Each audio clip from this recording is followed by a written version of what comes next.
Gah! What am I supposed to do? What takes priority more? The clock is ticking, Blissy. Clock is ticking. No. Another week has passed, Twig, and I haven't uploaded a video yet. I've fallen behind on my channel. Come on, Bliss, think. Commissions take priority, but so do Patreon donators. But I need a video to be done every single week, and today is... It's Saturday!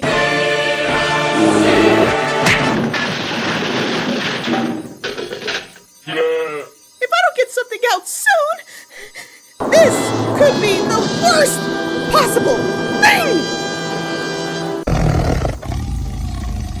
Yeah, I agree with the big guy on this one. It's like she's having one of those, moments again. Yep.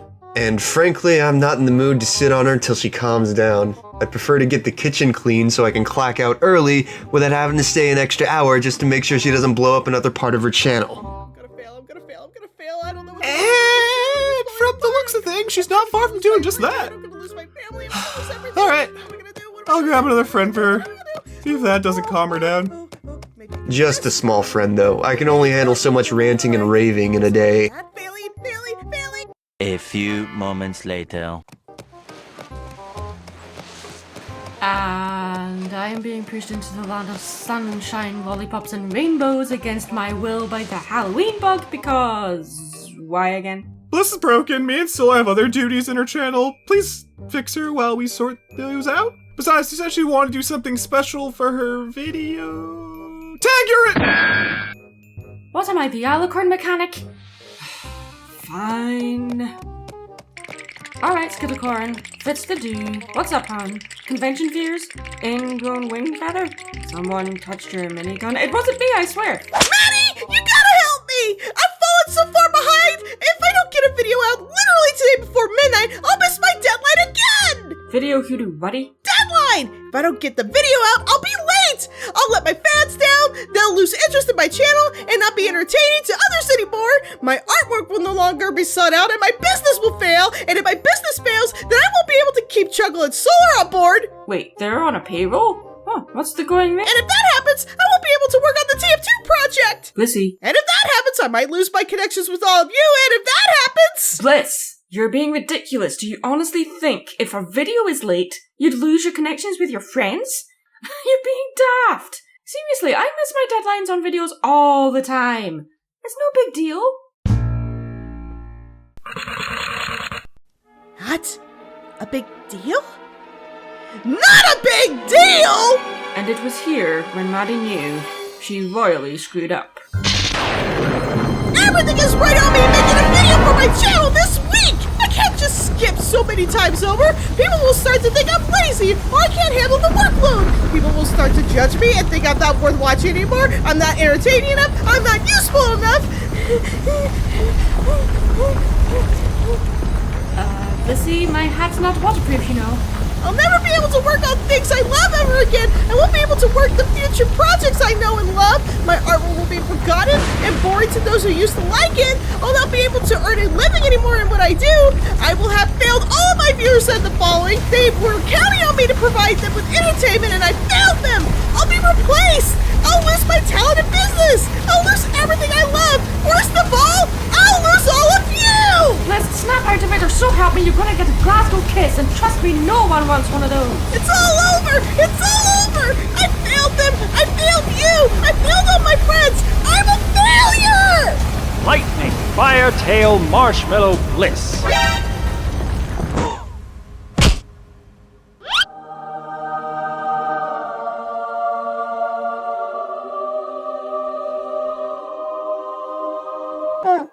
Were the effects really that necessary?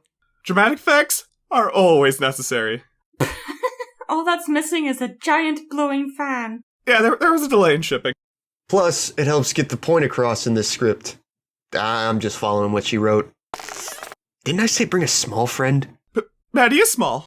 Well, I'm sorry I'm not tall enough to ride your emotional roller coaster.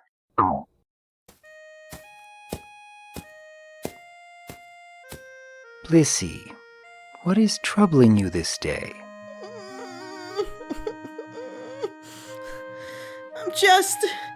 I'm late on releasing a video again, Doc.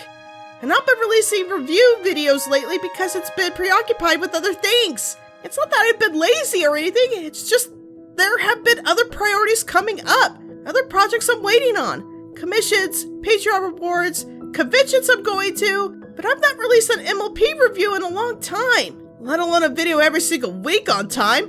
I'm a failure!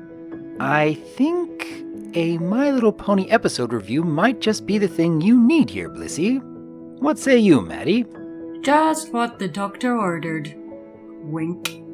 I guess, in that case, considering the circumstances, and since Maddie had us review one of her favorite My Little Pony episodes from Season 1, then I guess I'll follow her hoof.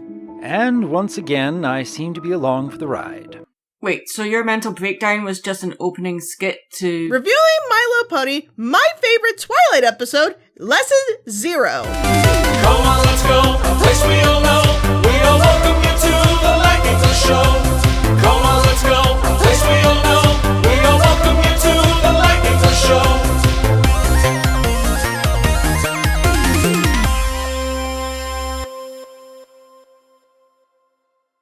Now that we've completed the checklist of things we need to create a checklist, we can make my checklist of the things I have to get done by the end of the day. Item 1.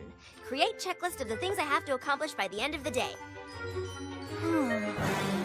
And that's how we keep track of everything during our hectic schedule. Or at least I would if I had a loyal assistant like Spike. Seriously, this is one of the best episodes with him in it, as it shows him talent in not just helping Twilight sparkle during her stressful moments, but also because he's patient and does his best to keep her grounded. I really appreciate that about him, as this episode will continue to show why I can relate to Twilight so much. Truly, this is personally one of my favorite episodes because this plot takes a very deep and painful subject that I live with on a daily basis. I have no doubt all three of us have quite a lot to say on the lesson for this episode, which I'm sure we'll get into later on in the video. But for now, can I just say that this has to be the most patient and understanding Spike has been perhaps in the entirety of Friendship is Magic? I don't know if there's any other episode that more perfectly shows why Spike is the #1 assistant. Plus, he makes for some rather entertaining reactions to Twilight's over-the-top shenanigans. Yeah, Spike certainly is in this episode. Yay! Sarcasm aside, this episode has some of the best wall-breaking visual gags in the show, and one of the few times someone other than Pinkie Pie breaks it. Not to mention, the episode has a plethora of meme faces. Though this wasn't the first episode of MLP I saw, it was the first episode I saw snippets of animation from, and at first I didn't believe some of these moments were from a legit MLP show. I know what you mean. It looks like the animators were really testing what they could get away with, and it really paid off. Seeing Twilight have an extreme reaction to her situation, it really needed a great voice acting and sound effects, but also the animation to back it up. And boy, did we get a show. We start off with Twilight stopping by Sugar Cube Corner to pick up some cupcakes for her friend's picnic. Oh, I should plan for something like that. Let's see, we could get some bread for the sandwiches, cheese, soda pop, cookies, chips, We're brownies, losing her again. peanut butter blossoms. Bliss, look, a xenomorph! Where? Very funny. Anyways, we start to see some clear personality quirks of Twilight. She likes to keep things in order to a very obsessive degree, even with something as tiny as an extra cupcake having slightly more icing than the rest. She points out her concerns to Mrs. Cake due to her concerns with the cupcakes being uneven and fearing that one of her friends would feel like they're missing out. The fear of making one of her friends feel not as important, it's a legitimate fear that I can relate to. So, how many of us at one point or another have spent time crafting a dessert for others and someone decides they want to clean it up just a bit? What? I'm very particular about my peanut butter blossoms. Watching Twilight go through each step of her growing anxiety is both hilarious and nerve-wracking for the audience. Plus, we get to see the accidental alicorn in the back of the magic kindergarten. Accidental. That's a mood. Whereas last season we got to see Rarity in the midst of a genuine meltdown, I get the feeling that the writers wanted to play a little more with the comedy in most of her future meltdowns. Never fear, Rarity. As your friend, I'll do my best to help you find... Oh, there it is. Isn't it always just the last place you look? Well, Yeah, 'cause you wouldn't keep looking for the thing after you already found the thing. That's why it's always, literally always in the last place you look, because you would stop looking for it after you found it, and now my brain hurts. I'm gonna lie down. Where's that fainting couch? Twink? Sit, please. Go ahead. He's soft and fluffy.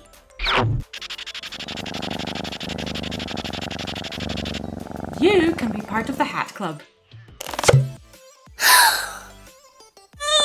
Speaking of fixing things with friends, Twilight's primary flip-out is cited when Spike mentions she didn't write a letter to Princess Celestia about her new lessons of friendship due that same day. Considering she believes this is a requirement, her reactions are a lot more believable to me. Deadlines can be stressful, especially when you're being held accountable to a higher authority, like a parent, a teacher, or in this case, an actual ruler. So to remedy the situation, she goes out to find a friendship problem and hopefully learn a lesson out of it. Yes! Must fix! Problem now!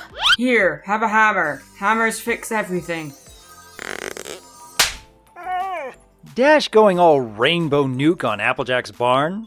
Fluttershy going full combat mode on a bear? The writers really wanted any fans of the show to second guess the characters here. You're a good student. You can do this. Oh, but what if I can't? You can. You just have to keep it together. Keep it together. And Twilight is doing the most amazing Andy Serkis impersonation by talking to her own reflection like Smeagol and Gollum. All that's missing here is a ring. I do very much enjoy how the writers treated Spike in this episode, since again, this is perhaps the prime example of how he is the #1 assistant, being the only one of her friends who treats her anxiety seriously right from the get-go. I don't have a problem with this. Pep talking to yourself is completely normal to help you get through a stressful situation when there's no one else around to help you but yourself. Totally fine. You're gonna keep it together. You're not gonna go blind on your friends. You're not gonna go thunder crazy. You're not gonna blow up another crater in your channel for Solar Struggle to clean up. You are not going to embarrass yourself in front of your friends. You will keep it together. You are an Alicorn. Act like it. Do these cutaway gags happen often? Increasingly. Today? All part of being on someone else's channel. You should see what happens with Firebrand and Ari. My letter to Princess Celestia is almost overdue, and I haven't learned anything about friendship.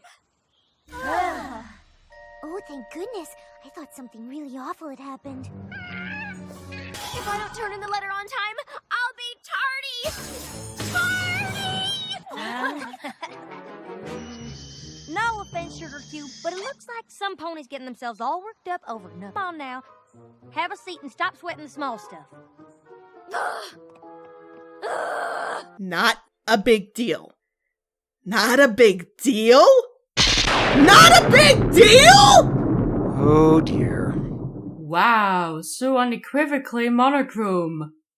Edgy. She is clearly losing her mind and shaking with anxiety at the importance of this paper assignment. And they say it's not a big deal? Look at her for Celestia's sake. Don't shove her feelings aside like they are nothing. This situation is clearly important to her because in Twilight's mind, she is failing her duties to Princess Celestia. Sure, her fears of punishment are exaggerated. Well, maybe. But the fear is real enough that her friends should be taking her seriously.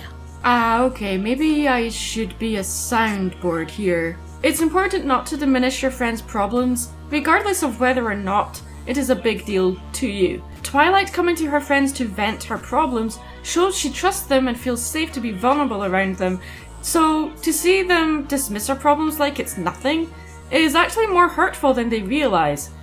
Okay, so they think they are helping by telling her to join the picnic and relax with them. But that would be more like pretending everything is okay, even going as far as laughing in her face about her sweating over the small stuff. It's not malicious or deliberate, but it is hurtful and a little condescending. At least to Twilight, especially within her current state of mind, which is close to snapping completely.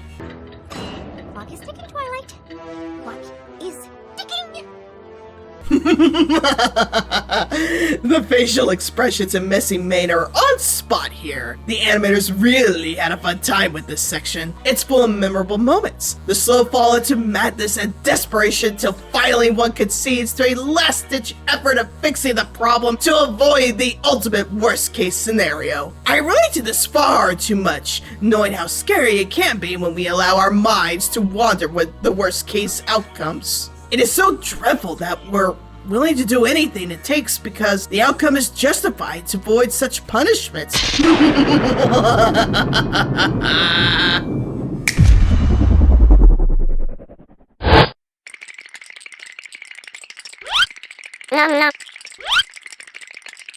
Ow, ow, ow, my ears. Celestia's entrance shows both a parental authority as well as an overwhelming amount of patience. With half the town rioting over an enchanted doll, and who knows how much damage has already been caused by Twilight's short-sighted antics. And it's that kind of authority that Twilight was fearing from the very get-go, which, again, I can relate to so much. Once upon a time, when I first started editing and being a vector artist for the TF2 Analysis Anarchy series, I was in denial about the project getting too big for me to handle. I internally kept it to myself and tried to push forward, because I was afraid of failing those I looked up to, like you, Doc, or Firebrand. I'd rather have tried to do everything I possibly could, much like Twilight, to resolve or fix the problem, rather than admitting defeat and facing a negative outcome, such as letting my friends down. Lightning Bliss, I never would have understood that deep connection you felt with Lesson Zero without your willingness to show your vulnerabilities just now. Had I known you had felt that kind of pressure way back then, I would not have hesitated to reach out to you and help you find better solutions. Turns out you needed your own Spike equivalent to encourage you to talk to me.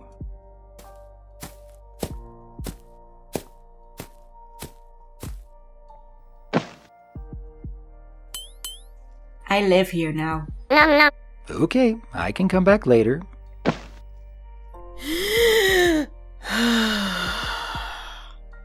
Well, that's the thing, Doc. Like Twilight, it wasn't until things got out of hand that Twilight, and inevitably myself, finally admitted to our follies. She didn't want to admit failing to Celestia because she is someone she idolizes, but that the real fear of disappointing her mentor that would lead to being sent away from Ponyville, being taken away from her friends, and Ollie being sent back to magical kindergarten was her worst case scenario. In my case, it was the fear of disappointing you, leading to disappointing everyone else, and losing all the friendships I made because I couldn't cut making all of them happy. I do remember several such conversations with you over the years, Lightning Bliss, and hearing you express your feelings in such a way now really gives me some much-needed perspective. While I've never outright dismissed your worries like the rest of the main six in this scene here, I admit I haven't always been able to understand the gravity of such similar circumstances until someone specifically points it out to me. I can have so many clueless moments where the genuine worries of others can go right over my head simply because I lack the ability to discern those feelings on my own.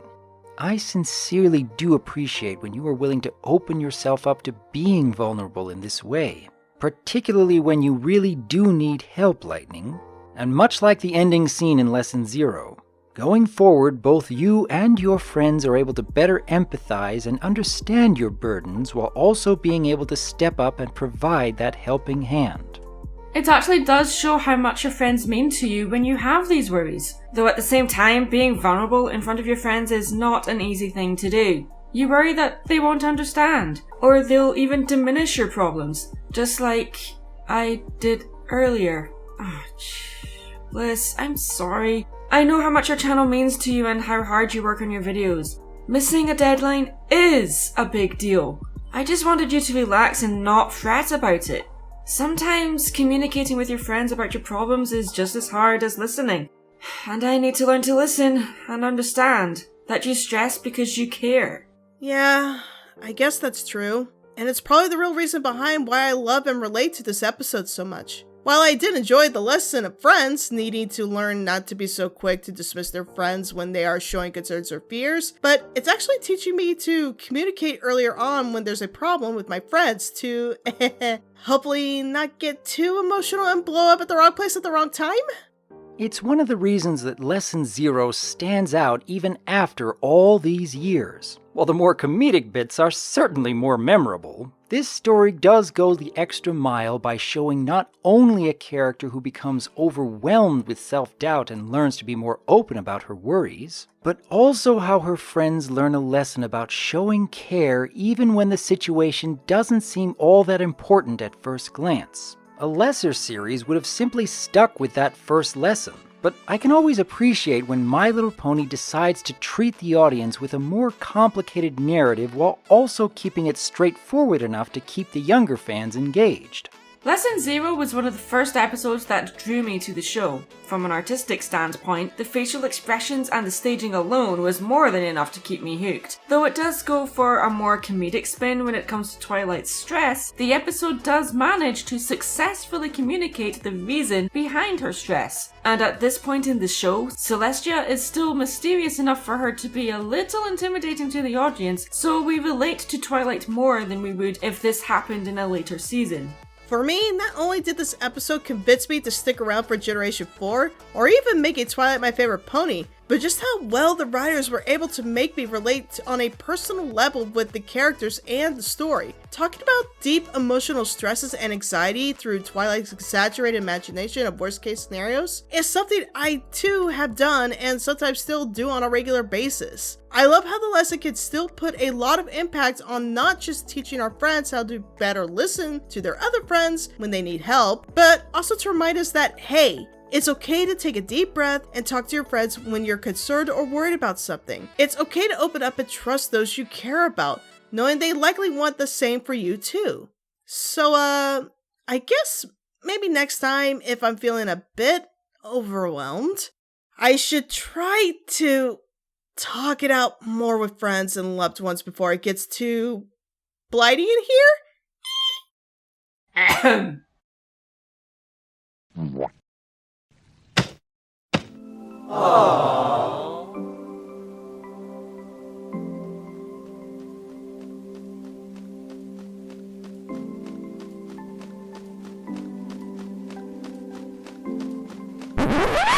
Do you mind? You're welcome. Yeah! Needs more wholesome, though. Not good! No.